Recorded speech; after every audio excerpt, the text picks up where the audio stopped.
everyone, and welcome to my first video of 2023. I'm Kay, and I, of course, have to start off the year strong with a good old book haul.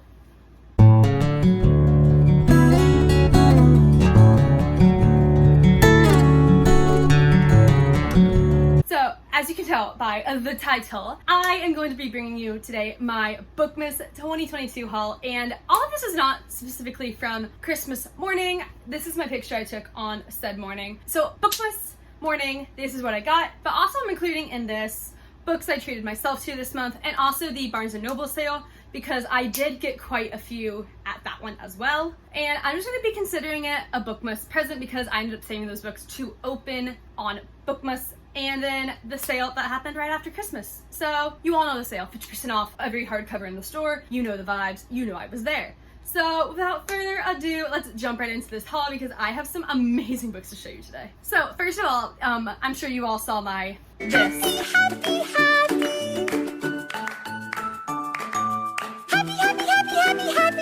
The wonderful, wonderful TikTok I made. But I got a Kindle finally.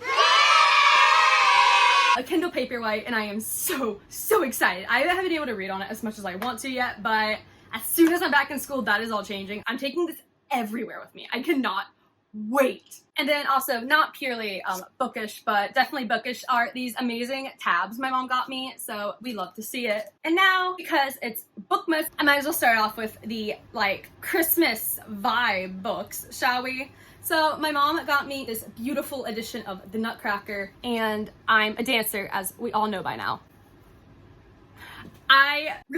It's weird because I love Nutcracker retellings. I obviously love the ballet, but I've never had the urge to read the actual story that it's all based off of. But now that I own this beautiful little edition, I am definitely going to find myself probably reading it this Christmas. So I look forward to seeing if I do that. And then just before we jump into everything else, I, of course, had to treat myself to the remaining Spy Family mangas I needed.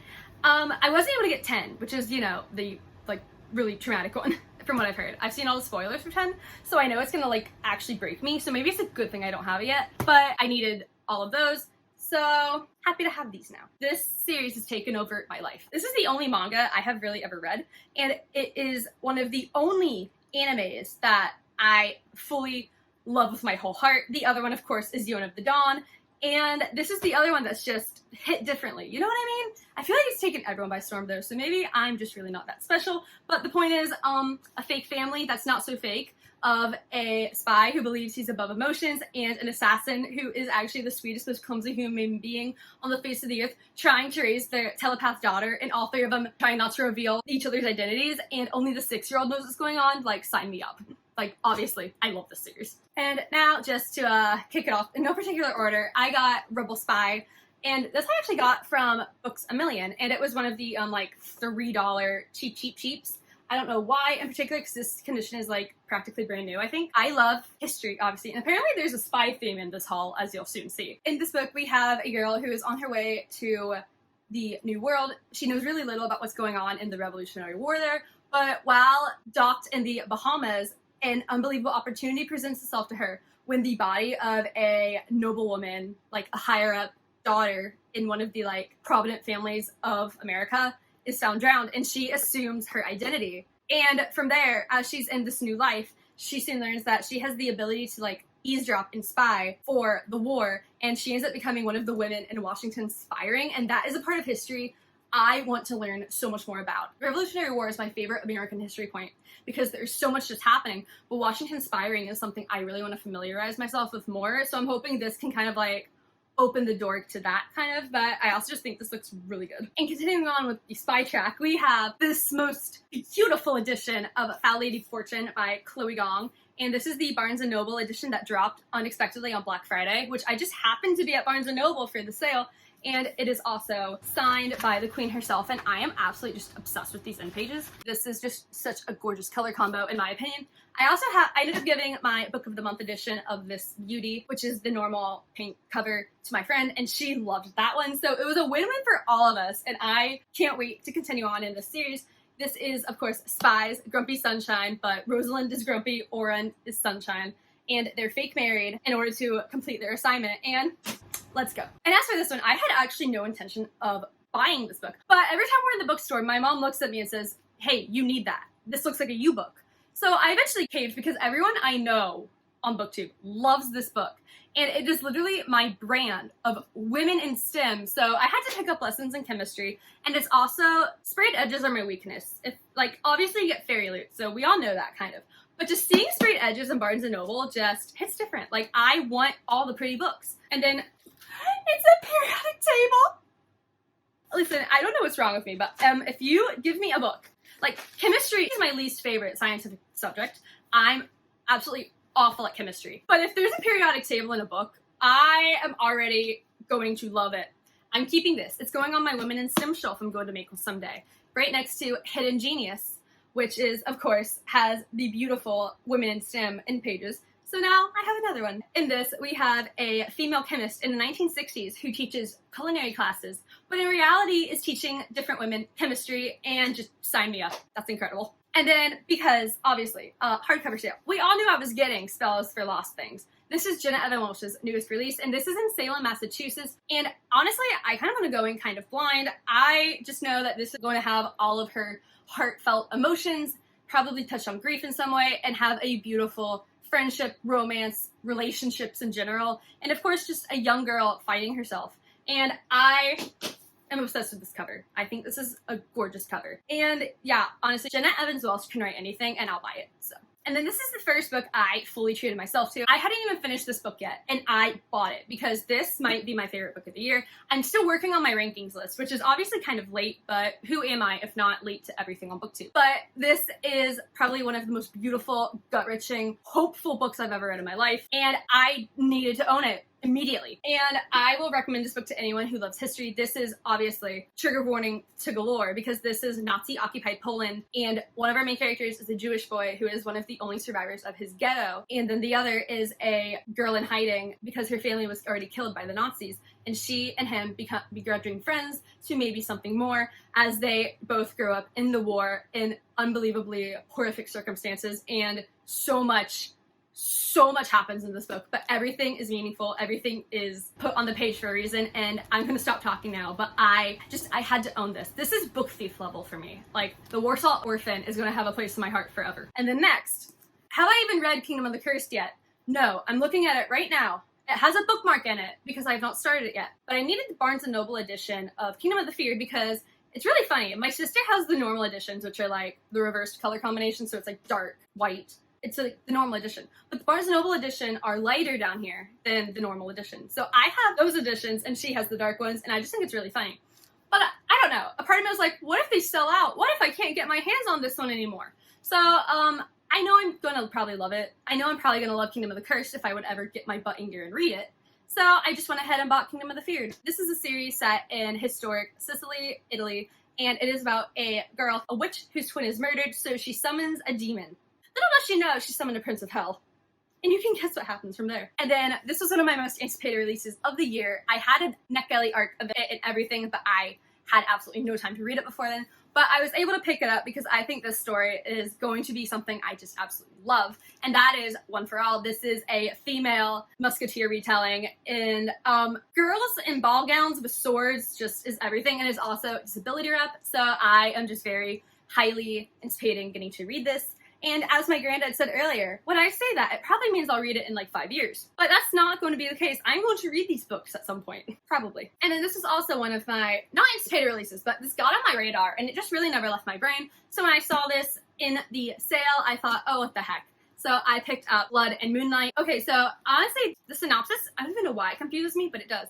But we are in a medieval fantasy world in which a girl is a unique skills because she is one of the few people who can oversee architecture because she can spot points before they turn deadly. And while she's working, she ends up witnessing a grisly murder and has to end up working with the detective. But at some point, she finds herself caught between this killer and the detective. And I don't know what was going to happen here, but I'm also just in love with this cover. But I think this is going to be something I think I'll like. And I also think this might be a really cool winter book, so maybe I'll try to read it this month. Who knows? Probably not. I don't know. And then next, I will buy anything this woman writes because her covers are single-handedly the most gorgeous thing on the face of this planet. And that is Wild is the Witch by Rachel Griffin. And if you know, she has another book that gives off more autumn vibes, but the underside of that dust jacket is all florals. But this one is foliage. This one is leaves, and I love it. I love it. I love it. Well, I need to actually like read her books because at this point I am just collecting them because of the gorgeousness underneath the dust jacket. And I am already hyped for her next one. But in this one, we are once again following a witch. But at some point, there is like an owl and there's a zoo involved, and I don't even know how to explain this book. I haven't looked at the synopsis, and frankly, I bought this because I had a feeling I probably would vibe with it, and it's gorgeous. So, Wild is the Witch. And now, I'm very proud of myself because of this entire stack, only one book I bought at Barnes & Noble this season wasn't on my radar previously. But I already know I'm gonna absolutely devour it. I'm gonna vibe with it. It's my thing. And that is Beneath the White Silk Sky. And this is about a young girl in the aftermath of Pearl Harbor as a Japanese American. And I think this is a topic that even in America, we do not talk about near enough. We know about Pearl Harbor and we know we went into World War II, but I know very little about the Japanese internment camps other than they happened. But I also know that a lot of people don't even know that. So I think this is just a really important book to read as an American myself, but also just as a history enthusiast. We need to know our history. So I'm super excited to get this take that is probably going to be heartbreaking and just raw, because this is also based on the author's own family history in a way. It's drawn upon that. So I'm just very, very excited to own this book and read it. And now, I'm honestly just so happy I can say I read the first book in this series, because when I bought this, I had not finished Legendborn yet. But now I own Bloodmarked, and this is the edition where we have a bonus backstory about Nick and Sal. And listen, Grumpy Sunshine friendships are superior. There are not near enough. I am here for Grumpy Sunshine best friends. And, listen, I want that development because there are so many hints in book one about their friendship, about what could be a friendship.